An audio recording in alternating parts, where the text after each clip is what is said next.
여러분 안녕하십니까? 이 시간에는 누가복음 7장 말씀 중심으로 드리겠습니다. 우리가 모시는 하나님을 섬기는 하나님의 자녀로서 꼭 아셔야 될 것은 우리 하나님께서 자녀들로부터 받으시는 것이 그 마음을 받으십니다. 마음. 이스라엘 백성들이 하나님께 바칠 때는 그 제물을 어떻게 바치라고 그랬습니까? 하나님이 내려주신 그 불로 태워서 그것이 올라가도록 해서 하나님께 바치라 했습니다. 하나님께서 그 제물, 그 고기를 잡수십니까? 그 고기를 하나님이 가지고 가십니까? 아니에요. 그것을 불에 태워서 올려드리라 그랬습니다. 여러분, 나의 마음을 하나님께로 올려드려야 되는 것입니다. 이 마음이 하나님 앞에 더 많이 올라가려면 반드시 이 불과 같이 하나님의 은혜를 받아야 이 마음이 하나님에게로 올라갑니다.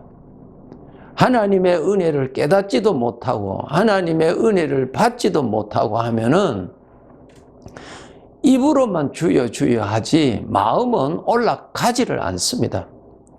이 마음이 하나님을 사랑하여서, 사랑한다는 말은 마음이 그곳으로 가는 것 아닙니까? 예. 근데 우리가 이 마음에 우리가 하나님을 가까이 해서 은혜를 받아서 이 마음이 하나님을 사랑하게 하고 하나님에게 올라가도록 해드리도록 노력해야 됩니다. 참 중요합니다. 여러분, 성경 말씀에 가장 중요한 말씀이 무엇입니까? 예수님께서 말씀을 하셨죠. 너의 마음과 뜻과 정성을 다해서 하나님을 사랑하라. 하나님을 사랑하는 것이 무엇입니까? 마음을 하나님 앞에 드리는 것입니다. 마음을 하나님 앞에 올려드리는 것이 사랑이에요, 사랑. 어떻게 하면은 이 마음을 하나님 앞에 이렇게 잘 올려드릴 수 있을까? 많이 올려드릴 수 있을까? 평생에 변함없이 더 많이 마음을 올려드릴 수 있는가 하는 그에 대한 말씀이 오늘 본문 누가복음 7장에 이 말씀이 있습니다. 한 여인이 예수님께 와서 예수님 발 앞에 엎드려서 한없이 눈물을 흘립니다. 그리고 그 눈물이 떨어져서 예수님의 발을 적시게 됩니다. 자기의 머리털을 풀어서 예수님의 발을 그 눈물을 닦아 드립니다.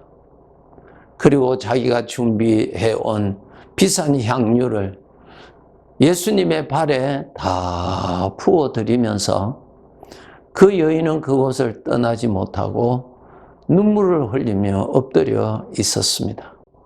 그 주변 사람들이 그것을 보고 마음이 불편했습니다. 이 죄 있는 여인이 이렇게 와서 예수님 앞에 와서 떠나지도 않고 울기만 울고 있는 것에 대해서 불편하게 생각하고 있었습니다. 저들의 생각을 아신 예수님께서 말씀하십니다. 한 사람이 500데나리온 빚진 자가 있고 한 사람은 50데나리온을 주인에게 빚진 것이 있는데 이 두 사람이 이 빚을 갚을 길이 없는 아주 어려운 상황에 있었을 때 주인이 이 두 사람을 불러서 다 탕감해 주었다. 예수님의 비유입니다. 500데나리온 빚진 자에게도 탕감해 주고 50데나리온 빚진 자도 주인이 다 탕감해 주었습니다.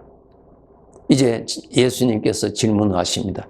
이 둘 중에 누가 더 주인에게 감사하며 더 헌신하겠느냐, 충성하겠느냐 물었습니다. 예, 많이 탕감받은 자입니다. 그렇게 대답을 했습니다. 맞습니다. 지금 예수님 앞에 와서 눈물을 흘리면서 흐느끼고 있는 이 여인은 자기의 그 죄를 예수님으로부터 죄사함을 받았어요. 그 죄사함 받은 것에 탕감받았죠. 죄를 지었으면 죄의 형벌을 받아야 하는데 우리 주님께서 용서해 주셨어요. 우리 주님이 누구세요? 심판주이십니다. 왕이십니다. 심판하시고 형벌을 명하실 분이세요. 그분이 이 여인의 그 흉악한 죄를 다 사하여 주셨어요. 그 사하여 주시는 것을 이 여인이 받고 예수님께 와서 너무너무 감사하고 너무너무 감사하여서 지금 이렇게 합니다. 이 본문에 보면은 이 여인에게는 말 한마디도 없었습니다. 행동이었습니다. 말 한마디가 없었습니다. 그 행동이 그의 마음의 표현입니다. 한없이 눈물을 흘리면서 예수님의 발 앞에 엎드려 울고 있었습니다. 그 눈물이 많아서 예수님의 발을 적실 정도로 눈물을 흘렸지요. 여인의 머리를 풀어서 예수님의 발을 닦아 드리고 비싼 향유를 예수님의 발에 다 부어 드렸어요. 이것이 무엇입니까? 이 여인이 자기가 지은 죄를 다 용서해 주신 것이 너무너무 감사해서 지금 그 마음을 예수님 앞에 드리는 모습인 것입니다. 우리들도 우리가 헤아릴 수 없는 그 수많은 죄를 다 용서해 주신 것을 우리는 정말 알아야 합니다. 정말 그 모든 죄를 다 탕감해 주셨어요. 여러분, 이것을 깨달은 사람은 그 마음이 탕감해 주신 주인에게 이 마음이 가게 되어 있습니다. 안타깝게도 지식적으로만 알고 예수님이 나 위해서 죽으신 것을 믿습니다라고 하는 입으로만 시인하고 그러한 사람의 마음은 자기의 죄를 용서해 주신 주님 앞에 그 감사하는 마음이 일어날 수가 없습니다. 그냥 인사 정도 한두 번 하고 그 다음에는 할 필요도 없습니다. 마음이 일어나지를 않습니다. 많이 탕감받은 자가 더 많이 주인에게 헌신하고 더 감사합니다. 마땅하지요. 그러면은 죄를 더 많이 지어서 탕감받아야 되는가? 아니에요. 우리는 죄를 엄청나게 많이 지었습니다. 우리가 알고 있는 죄보다 모르고 있는 죄, 잊어버린 죄, 깨닫지 못한 죄가 훨씬 더 많습니다. 이것을 여러분이 우리가 깨달으면 깨달을수록 더 많은 죄, 500데나리온 탕감받은 자와 같은 나 자신임을 깨닫게 됩니다. 그런 것을 깨달아야 내 마음이 하나님 앞에 겸손해지고 하나님께서 그 모든 죄를 예수 그리스도의 거룩한 속죄의 제물을 통하여서 다 용서해 주신 그 사랑을 우리가 깊이 깨달을 수가 있고 거기에 대한 감사한 마음이 살아있게 되는 것입니다. 하나님의 은혜를 내 마음이 깨닫지를 못하면은 입으로만 하나님께 인사할 정도로 감사합니다 하고 마음은 하나님 앞에 올라가지를 않습니다.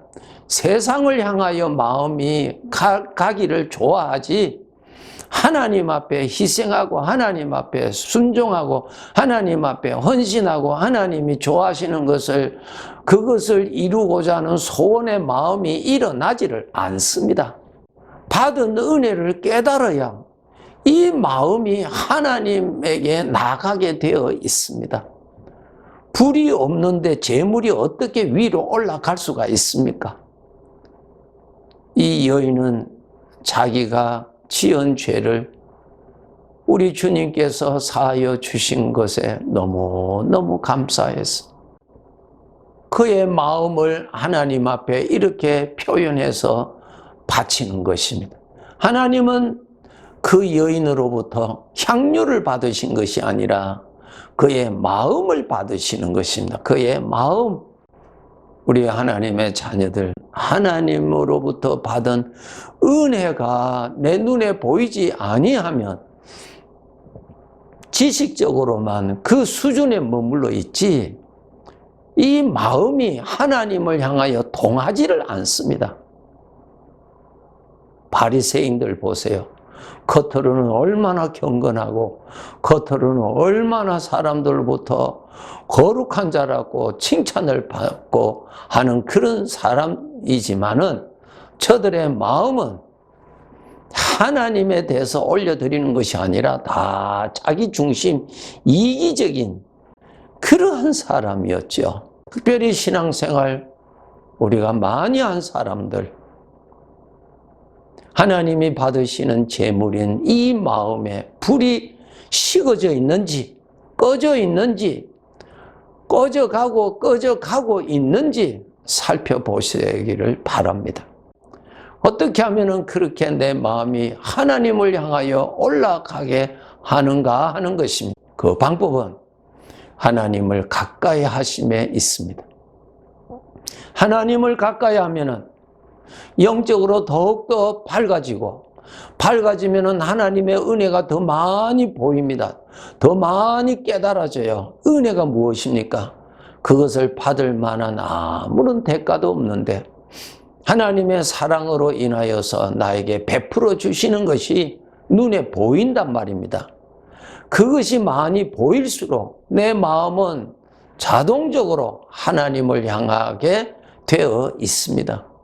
우리가 이웃 사람들과의 관계에서 이웃 사람들부터 큰 어떠한 은혜를 받았다고 합시다. 그럼 내 마음이 어떻게 되든가요? 내 마음이 그 사람을 향하여 마음이 일어나잖아요. 그 사람에게 무언가 보답하고자 하는 자원하는 즐거움, 마음이 일어나잖아요. 그와 마찬가지로 우리가 하나님을 가까이해서 하나님의 도움으로 하나님의 은혜를 많이 깨달을수록 내 마음은 자동적으로 하나님을 향하게 되어 있습니다. 입으로만 주여 주여 하고 마음은 세상을 즐거워하고 자기 욕심을 향하여 간다는 것은 하나님이 보시기에는 하나님 앞에 마음을 바치는 것이 아닙니다. 하나님을 가까이 가셔서 더 영적으로 밝아져서 오늘 또 베풀어 주시는 하나님의 은혜를 깨닫고 자상하신 하나님의 은혜를 깨닫고 아픔과 슬픔과 궁핍한 가운데서도 우리 전능하신 하나님의 자상하신 손길이 내 눈에 보인다면 내 마음이 그런 가운데서 하나님을 향하여 올라가지요. 하나님을 즐거워하고 하나님께 감사하고 하나님 앞에 바치는 감사가 하나님이 받으시는 거룩한 제물이라고 말씀하시지 않았습니까? 여러분, 이슬로만 신앙생활하는 성도들이 되지 않도록 항상 깨어 있어야 될 것입니다. 하나님이 받으시는 제물, 마음입니다. 마음. 여러분, 우리가 언젠가 하나님 앞에 갔을 때 하나님이 우리를 심판하실 때 책이 있는데 우리의 이름이 거기에 기록되어 있습니다. 구원받은 자들에게 생명책에 그 이름만 기록되어 있는 것이 아니라 그의 삶이 기록되어 있다는 것입니다. 하나님 앞에 바친 것이 기록되어 있다는 것입니다. 그때 네가 나를 잘 섬겼구나. 그것이 많아야죠. 하나님을 가까이 할수록 하나님을 사랑하게 되고 사랑할수록 내 마음은 하나님을 향하게 되어 있어요. 그 누구도 막을 자가 없어요. 없어요. 너무 적당한 거리에서 신앙생활을 하니까 마음이 그냥 그 정도에 머물러 있는 것입니다. 주님께서 책망하셨죠? 뜨겁지도 아니하고 차지도 아니하고 책망하셨어요. 여러분, 얼마 남지 아니하는 이 세상의 삶인데 더 하나님을 가까이해서 하나님 사랑 더 많이 깨닫고, 그래서 내 마음이 하나님을 향하여 이전보다 더 하나님이 더 좋고 더 사랑하여서 하나님을 기쁘시게 하는 삶을, 나의 마음을 바쳐드리는 삶을 잘 사시다가 언젠가 아버지가 주인 되시는 분이 이제 너의 삶은 이제 다 됐다, 모세를 부르신 것처럼 여호수아를 부르신 것처럼 우리를 부르실 때에 주 앞에서 칭찬받을 것을 기대하면서 이 몸을 벗어버리고 떠날 수 있기를 우리는 그렇게 바라보고 살아야 할 것입니다. 네, 감사합니다.